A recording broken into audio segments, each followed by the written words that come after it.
Okay, good morning. Now we are a little bit behind on Advent of Code, so welcome to day 18, even though I think today is technically day 20. All right, so to save some time since we're behind, I've just gone ahead and set up the project already, and I've added a couple convenience things. I got so sick and tired of not being able to create an integer from a character, so I just created this because the solution to that is just to cast it as a string or to wrap it in a string. So fix that.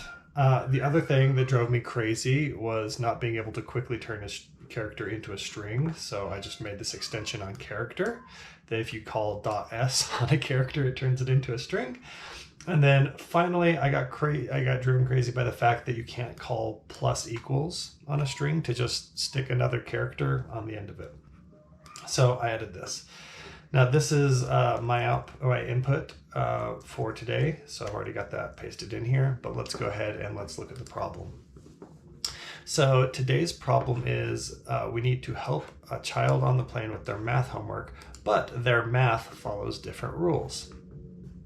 The homework, which is your puzzle input, consists of a series of expressions that consist of addition and multiplication and parentheses, just like normal math. But the operator precedence has been switched. So what that means is normally when you're solving math, like you would go through and do like all the multiplication and division first, stuff inside the parentheses, you do, addition and subtraction last. And it just wants you to make it so that addition and subtraction get just done right in line. So for example, in this problem right here, normally what you'd do is you'd solve 2 times 3 and 4 times 5, and then you'd go through and add 1 plus 6 plus 20 plus 6. But they don't want you to do that. That's the problem, right? If that's what they want you to do, you could just plug it into your programming language of choice. You probably wouldn't have to use this code. You just plug it into, Spotlight or something, and it would give you the answer. So what they want you to do instead is do 1 plus 2 is 3, and then 3 times 3 is 9, and just do it left to right. Okay, so these kind of problems, this operator resolution is a pretty well-known problem. So what we're going to be using is the shunting yard algorithm. Now this was an algorithm created by Dijkstra, and the idea is that it pulls everything in and it turns it into reverse Polish notation, which you can see right here. Reverse Polish notation basically turns 1 plus 2 into 1, 2 plus, which is sort of weird, but how you read reverse Polish notation is pretty simple. As you're going along, you push numbers onto a stack. So you push on 3, and then you push 5 on top of it, and then you hit an operator, so then you pop off the 5 and the 3, and then add them, and then push that back on the stack. So now you have an 8 on the stack. So then you push on the 7, push on the 2, and then you hit an operator, so you pop off the 7 and the 2, you subtract them, which is 5, push that back on, and then you pop off, since you hit another operator, you pop off the, 5 and a 8 and a 5? Is that what I said? And multiply them. Yep, there you go. 8 and 5, and then you get 40. So this is kind of like a weird notation, but if you understand just sort of these simple rules about how to read reverse Polish notation, it makes it really easy to solve this kind of a problem because the shunting yard algorithm reads in normal notation and turns it into reverse Polish.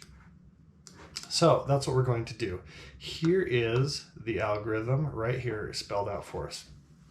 So to make things simple, what we're going to do is we're going to make a struct that can basically represent everything that we need for this shunting yard algorithm. So what we're going to do is we're going to say struct shunting yard, and it has a string that we're going to pass in. That's the initialization string.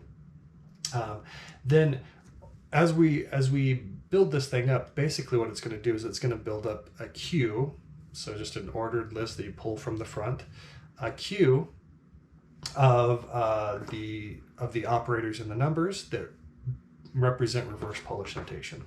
So what we're going to do is we're going to make an output queue, which is going to be an array of strings, and it's going to start empty. And then the other thing that you need is you need an operator stack. So you'll see this in a second, but basically what it does is as it's reading along, let's see, I think there's actually an illustration of this. Yeah, so as it's reading along, if it's an operator, it pushes it onto the stack. And then, you know, at right times, it pops them back out. And so then the result is some stuff slides along, some stuff sort of falls into this little dip right here and then gets popped back on. And then that's what ends up constructing the reverse Polish notation. Okay, so that will be we have an output queue, we have an operator stack, and the operator stack is that little dip that you see in the diagram. And then the last thing is operator precedence, and this is going to be basically what determines what order things get done in. So in our case, we're going to start by just creating this shunting yard by using normal operator precedence 3 and 2. So if you actually, where's it at? Yeah, here we go. Here's the normal operator precedence as well as associativity. So we're not using this at all, but it would be 4 and right. But so multiplication is 3, division 3, add 2 minus 1. Okay. So this is just the associativity, or not the precedence, and we're going to start with normal math precedence because this is actually a class that could be useful in other situations. But we're going to make this a property, so that means that in our case, when we want to change the precedence of the operators, we can. Okay, so the next thing that we want to do is we want to actually implement the algorithm. So I'm just going to, this is going to be a mutating func. Basically, this shunting yard struct consumes itself as it goes. So at least the way I'm going to implement it. So this is like a one-time use struct. Once you've run it on itself, it's done. So we're going to say parse expression. And then what we're going to do is we're going to actually just go through and implement this algorithm. Now, luckily, it's in human readable form, so all we have to do is sort of make some sense of it. Okay, so first things first, while there are tokens to read, so that's pretty easy. That's while self.string.count is greater than 0. So while there's anything left in the string that we started with, so in our case, the string is going to be like this. So while there's anything left in that string to read, we're going to run this. Now, next step, read the next token. Now, we don't already have this string tokenized. And the reason why that's a problem is because numbers can be any number of digits. So looks like they're all single digits for the most part. And maybe they are all single digits.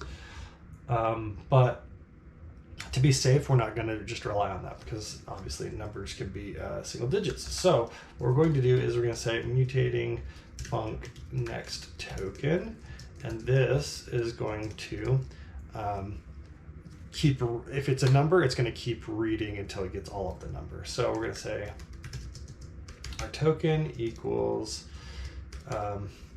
self.string.remove oh my gosh, remove first dot s. Is that going to do it for me? Oh, remove first as a string.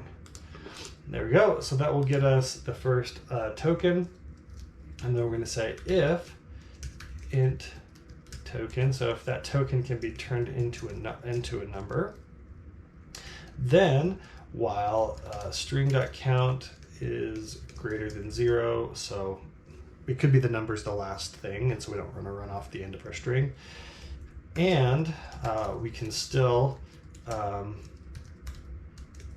turn the first item in our string into a number. Then we're going to token plus equals self.string.remove first. So we're just going to keep popping them off as long as there's numbers. And then at the end, we're just going to return token. So the result is is if token is like plus, minus, or parentheses, it won't be able to be converted into an integer. And so this part will never happen. If it is a number, it'll grab all the numbers until it hits one that isn't, and then it'll have them all squished together and returned. So what we're going to do is we're going to say let token equals self.next token. Pretty easy. And then let's see, if the token is a number, then push it on the output queue. If token, if int token does not equal nil, output queue.append token. Okay, that's pretty easy. Else if the token is a function, we're not doing functions, so we're going to skip that. Else if the token is an operator, so the operators that we support are multiply and add. So I guess what we could do is we could make this a property, but I guess I'm going this way. If token equals multiply, or if token equals add. Actually, that's not a. Because I know I'm gonna reuse this. I know I am. There's gonna be another problem somewhere. Operator tokens is an array of strings, and it starts with just multiply, divide, add, and subtract. Okay. So what we can do is we can say if operator tokens dot contains token. So if it's an operator, then what do we do? Push it on the operator stack. Okay. Operator stack dot append token. Okay, easy enough. Next part. Else if the whoops, did I misread this? Yep, I did. Right here. It is not just push it on. Okay, while whatever the heck this says, then push it on the operator stack. Okay, so this is nasty enough. I'm going to split this into a function just to make this readable. So what we want to do is, this is basically, I know what this is going to do. This basically is saying like, well, there's operators that are of the right priority on top of the stack, just keep popping them off. So we're going to do, we're going to make this private so that nobody else calls it. And we're going to say private func should dump operators for the current token, which is going to be a string. And then we're going to just read those rules. And so then what this is going to do is say, we can say while should dump operators for the current token, do the thing. What is the thing? Pop operators from the operator stack onto the output queue. Okay, so this is, so we've got an operator coming along, and while the operators that are in this little hole meet the right requirements, they're going to get bounced out of the hole and put onto the output queue. So, so what we're going to do is we're going to say output queue.append operator stack dot remove last. So while they meet these requirements, and then put this one back on. Okay. So what is the should dump operators? Okay. Wow, there's an operator at the top of the operator stack. Okay. So we want that operator, so we're going to say top equals self.operator stack.last. So while there is something on the top, and I'm going to say else return false, because if there's nothing, then don't try to pop it. So that's the first thing. Well, there's an operator at the top of the operator stack, and the operator at the top of the operator stack has greater precedence than the token. Okay, so we're going to return the precedent. Well, okay, I'm going to make this. So I need to index into this right here. I'm going to make this easy for myself. So what I'm going to do is I'm going to get private func precedence. This will just make it shorter to type, and then then this whole thing. And then it's going to return a precedence, and then we're going to return self.operator precedence for the token, which is a string. We're gonna, since we're making this short, we're making it short. Okay, so we're gonna do precedence for top. What did it say? The operator at the top has greater precedence than precedence of the token. Oh, yeah, it's a fatal error if we have an operator that we don't support. So I'm gonna put that there. If the let's see, the operator at the top of the stack has greater precedence. So we've already got you have to have something in the stack. Or the operator at the top of the stack has equal precedence and is left associative. Okay, so this is part one of the if. Or precedence of top equals precedence of token and is left associative. Okay, so is left associative token, which is a string. Okay, so is left associative, if you remember here, the only one that is right associative is the caret. So if token equals the caret, return false, and else return true. I'm writing it this way because as I use this later, there might be more tokens or more thought to put in that. So is left associative. Well, which one is left associative? The operator at the top of the stack has equal precedence and the token is left associative. So I think that this is supposed to be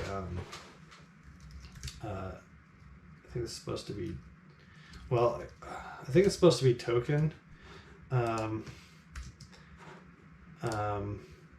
But it shouldn't matter because we don't support any left associative operators right now. So that part won't really matter.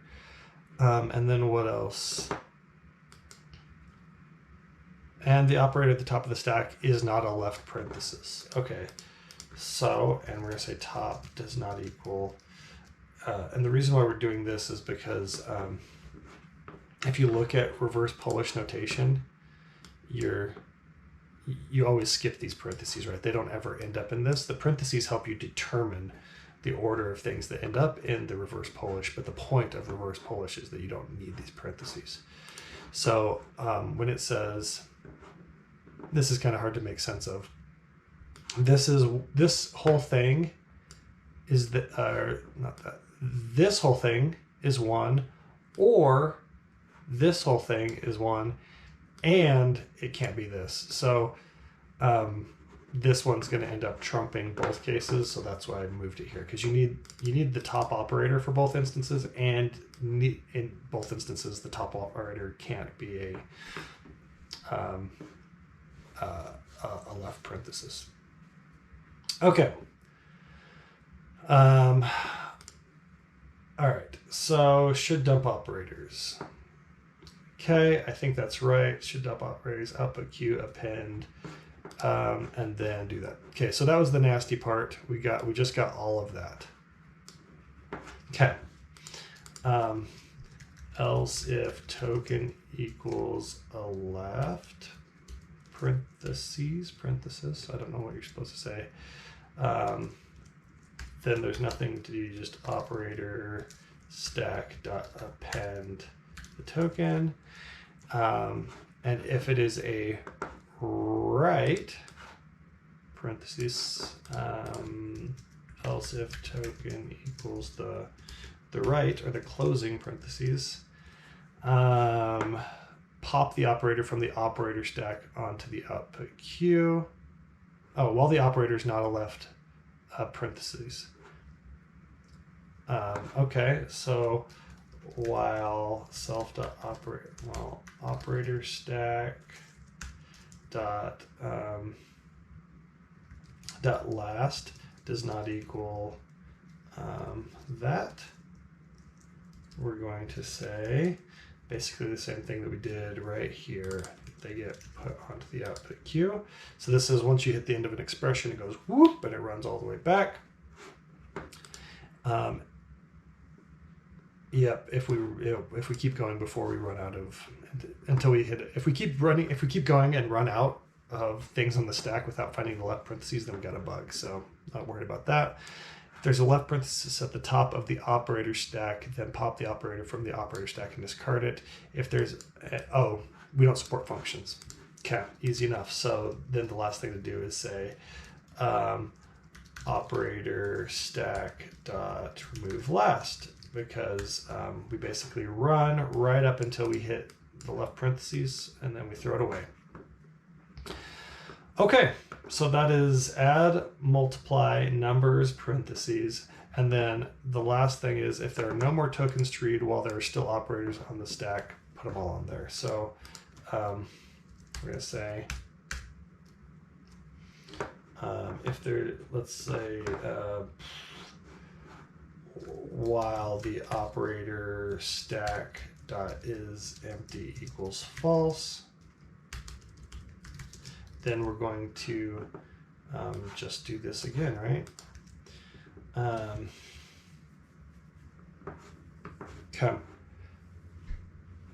Okay, so then the result of this will generate reverse Polish notation for us. So when we're done, our output queue will be the reverse Polish notation of whatever the function we started with.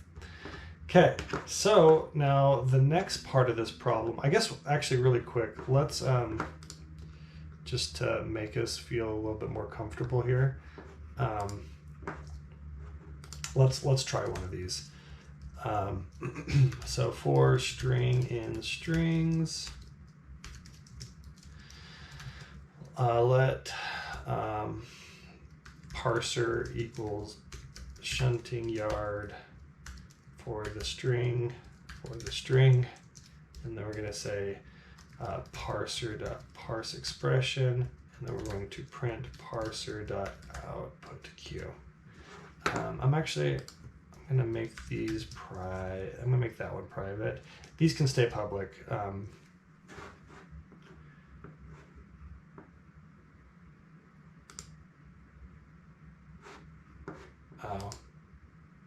What?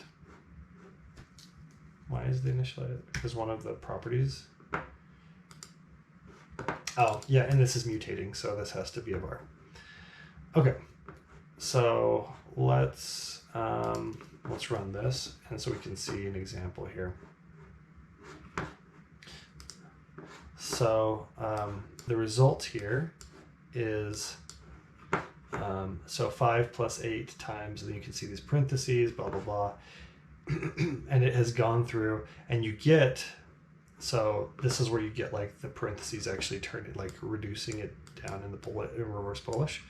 So, but this is it, 5, 8, and then 6, 5, which is right here, and then the multiply, and then the 8, and then the 8 because it multiplies. So anyway, you get the idea. So this is the reverse Polish for that. And so now the last part that we need to do is we need to take this parser, and we need to say operator precedence, and we're going to change the operator precedence for our problem. So the operator precedence for star equals 2, and the operator precedence for plus equals 2. Okay, so I can do this. Okay. Okay, so now we've got that. So now the last thing we need to do is we need to actually solve the reverse Polish notation. So the last thing I'm going to do is, well, this is going to be a public function, so I'm going to put it right here.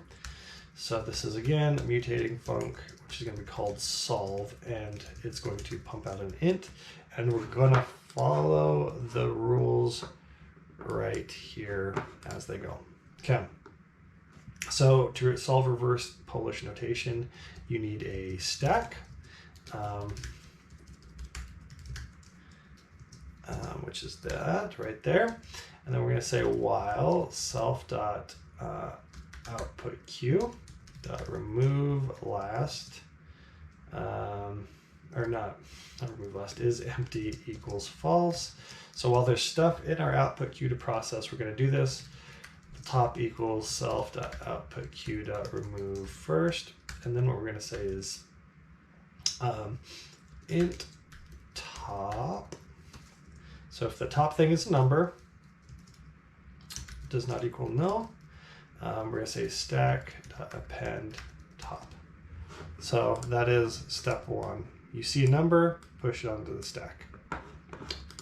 Okay, easy enough. Else if top equals addition, so if the thing on our queue is addition, we're going to say let left or right hand side equals int stack dot remove last. And the reason why this is the right hand side and not the left hand side is because as they're getting pushed on the stack, they're getting out of order. So like if you look at this here, the 3 and then the 5 end up, this is the reverse Polish notation. And then as they get pushed onto the stack, the 5 is on the top even though it came second. So it's actually the right hand side of the operator. Okay, easy enough. And then we're going to go stack.append. Since the whole thing is working on strings, we're going to say left hand side plus right hand side. Boom. Okay, and then we're going to say else if top equals multiply, which is literally the same thing as this, but multiplication. So you can see this right here. So when you get to an operator, just apply the operator by taking the two numbers off the stack and adding them together. Same thing for subtract or multiply. Okay. And then last thing is I'm going to have an else. I'm going to have a fatal error here. We should never hit that. This is like if we add new operators, for example, in a future problem and I forget to update this, that's where this fatal error will come in. And then we are going to return, the final result of this is that the stack will be completely reduced to just a single number.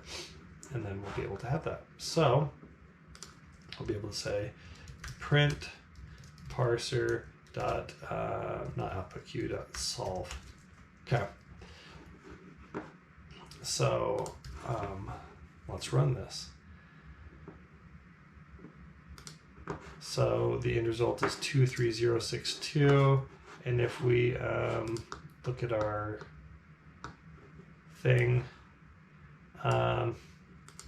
we could attempt to solve this. I was gonna try to solve it, and then I realized how long they are in the actual thing, so I'm not gonna solve this.